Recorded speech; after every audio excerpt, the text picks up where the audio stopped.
Sriman Narayana Narayan Narayan Sriman Narayana Narayan Narayan Sriman Narayana Narayan Narayan Sriman Narayana Narayan Narayan. Hello दोस्तों, कैसे हो आप सब। आशा करता हूँ आप सब अच्छे और स्वस्थ होंगे। हम भी अच्छे और स्वस्थ हैं।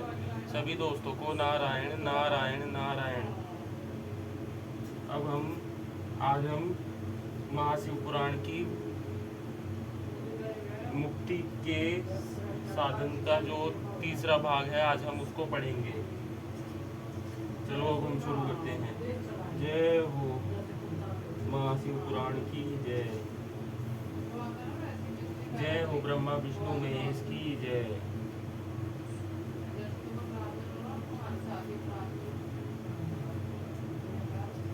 ओम नमः शिवाय, ओम नमः शिवाय, ओम नमः शिवाय। जय हो गणेश जी महाराज की जय। जय हो शिव जी पार्वती जी की जय हो। जय हो नंदी महाराज की जय हो। आज हम पढ़ेंगे 5 कृत्यों का प्रतिपादन, प्रणव एवं पंचाक्षर मंत्र की महत्ता, ब्रह्मा विष्णु द्वारा भगवान शिव की स्तुति तथा उनका अंतर्ध्यान। ब्रह्मा और विष्णु ने पूछा, प्रभु सृष्टि आदि 5 कृत्यों के लक्षण क्या है, यह हम दोनों को बताइए। भगवान शिव बोले, मेरे कर्तव्यों को समझना अत्यंत गहन है, तथापि मैं कृपापूर्वक तुम्हें उनके विषय में बता रहा हूँ। ब्रह्मा और अच्युत, सृष्टि, पालन, संहार, तिरोभाव और अनुग्रह, ये 5 ही मेरे जगत संबंधी कार्य हैं जो नित्य सिद्ध हैं। संसार की रचना का जो आरंभ है उसी को सर्ग या सृष्टि कहते हैं। मुझसे पालित होकर सृष्टि का सुस्थिर रूप से रहना ही उसकी स्थिति है, उसका विनाश ही संसार है। प्राणों के उत्क्रमण को तिरोभाव कहते हैं। इन सब से छुटकारा मिल जाना ही मेरा अनुग्रह है। इस प्रकार मेरे 5 कृत्य हैं। सृष्टि आदि जो 4 कृत्य हैं वे संसार का विस्तार करने वाले हैं। 5वां कृत्य अनुग्रह मोक्ष का हेतु है। वह सदा मुझ में ही अचल भाव से स्थिर रहता है। मेरे भक्तजन इन 5 कृत्यों को 5 भूतों में देखते हैं। सृष्टि भूतल में, स्थिति जल में, संहार अग्नि में, तिरोभाव वायु में और अनुग्रह आकाश में स्थित है। पृथ्वी से सबकी सृष्टि होती है, जल से सबकी वृद्धि एवं जीवन रक्षा होती है, आग सबको जला देती है, वायु सबको एक स्थान से दूसरे स्थान को ले जाती है और आकाश सबको अनुग्रहित करता है। विद्वान पुरुषों को यह विषय इसी रूप में जानना चाहिए। इन 5 कृत्यों का भार वहन करने के लिए ही मेरे 5 मुख हैं। 4 दिशाओं में 4 मुख हैं और इनके बीच में 5वां मुख है। पुत्रों, तुम दोनों ने तपस्या करके प्रसन्न हुए मुझ परमेश्वर से सृष्टि और स्थिति नामक 2 कृत्य प्राप्त किए हैं। ये दोनों तुम्हें बहुत प्रिय हैं। इसी प्रकार मेरी विभूति स्वरूप रुद्र और महेश्वर में 2 अन्य उत्तम कृत्य संहार और तिरोभाव मुझसे प्राप्त किए हैं, परंतु अनुग्रह नामक कृत्य दूसरा कोई नहीं पा सकता। रुद्र और महेश्वर अपने कर्म को भूले नहीं हैं, इसलिए मैंने उनके लिए अपनी समानता प्रदान की है। वे रूप, वेश, कृत्य, वाहन, आसन और आयुध आदि में मेरे समान ही हैं।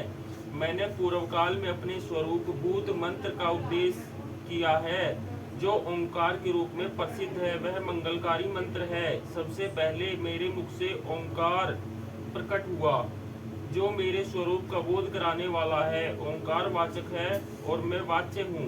यह मंत्र मेरा स्वरूप ही है। प्रतिदिन ओंकार का निरंतर स्मरण करने से मेरा ही सदा स्मरण होता है। मेरे उत्तरवर्ती मुख से आकार का, पश्चिम मुख से उकार का, दक्षिण मुख से मकार का, पूर्ववर्ती मुख से बिंदु का तथा मध्यवर्ती मुख से नाद का प्राकट्य हुआ। इस प्रकार 5 अवयवों से युक्त ओंकार का विस्तार हुआ है। इन सभी अवयवों से एकीभूत होकर वह प्रणव ओम नामक एक अक्षर हो गया। यह नाम रूपात्मक सारा जगत तथा वेद उत्पन्न स्त्री पुरुष वर्ग रूप दोनों कुल इस प्रणव मंत्र से व्याप्त हैं।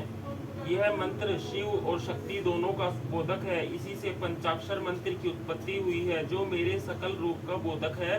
वह आकारादि क्रम से और मकरादि क्रम से क्रमश प्रकाश में आया है। ओम नमः शिवाय, यह पंचाक्षर मंत्र है। इस पंचाक्षर मंत्र से मात्र का वर्ण प्रकट हुए हैं जो 5 भेद वाले हैं। उसी से शिरोमंत्र सहित त्रिपदा गायत्री का प्राकट्य हुआ है। उस गायत्री से संपूर्ण वेद प्रकट हुए हैं और उन वेदों से करोड़ों मंत्र निकले हैं। उन मंत्रों से भिन्न भिन्न कार्यों की सिद्धि होती है, परंतु इस प्रणव एवं पंचाक्षर से संपूर्ण मनोरथों की सिद्धि होती है। इस मंत्र समुदाय से भोग और मोक्ष दोनों सिद्ध होते हैं। मेरे सकल स्वरूप से संबंध रखने वाले सभी मंत्रराज साक्षात भोग प्रदान करने वाले और शुभकारक हैं। नंदिकेश्वर कहते हैं, तदंतर जगदम्बा पार्वती के साथ बैठे हुए गुरुवर महादेव जी ने उत्तराभिमुख बैठे हुए ब्रह्मा और विष्णु को पर्दा करने वाले वस्त्र से आच्छादित करके उनके मस्तक पर अपना कर कमल रखकर धीरे धीरे उच्चारण करके उन्हें उत्तम मंत्र का उपदेश किया। मंत्र तंत्र में बताई हुई विधि के पालन पूर्वक 3 बार मंत्र का उच्चारण करके भगवान शिव ने उन दोनों शिष्यों को मंत्र की दीक्षा दी। फिर उन शिष्यों ने गुरु दक्षिणा के रूप में अपने आप को ही समर्पित कर दिया और दोनों हाथ जोड़कर उनके समीप खड़े हो उन देवेश्वर जगत गुरु का स्तवन किया।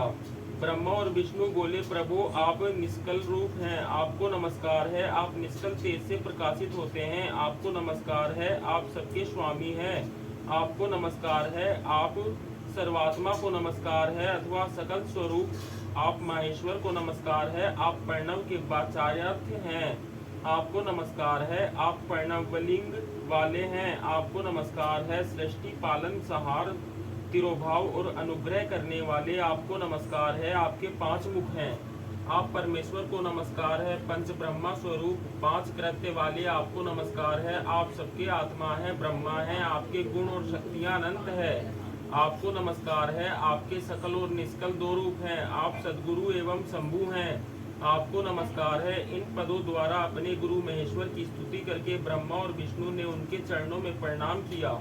महेश्वर बोले, आर्द्रा नक्षत्र से युक्त चतुर्दशी को प्रणव का जप किया जाए तो वह अक्षय फल देने वाला होता है। सूर्य की संक्रांति से युक्त महा आर्द्रा नक्षत्र में एक बार किया हुआ प्रणव जप कोटि गुने जप का फल देता है। मृगशिरा नक्षत्र का अंतिम भाग तथा पुनर्वसु का आदि भाग पूजा, होम तथा तर्पण आदि के लिए सदा आर्द्रा के समान ही होता है, यह जानना चाहिए। मेरे लिंग का दर्शन प्रभात काल में ही प्रातः और संगव मध्याह्न के पूर्व काल में करना चाहिए। मेरे दर्शन पूजन के लिए चतुर्दशी तिथि निशिथ व्यापिनी अथवा प्रदोष व्यापिनी लेनी चाहिए, क्योंकि परिवर्तनी तिथि से संयुक्त चतुर्दशी की ही प्रशंसा की जाती है। पूजा करने वालों के लिए मेरी मूर्ति तथा लिंग दोनों समान है, फिर भी मूर्ति की अपेक्षा लिंग का स्थान ऊंचा है। इसलिए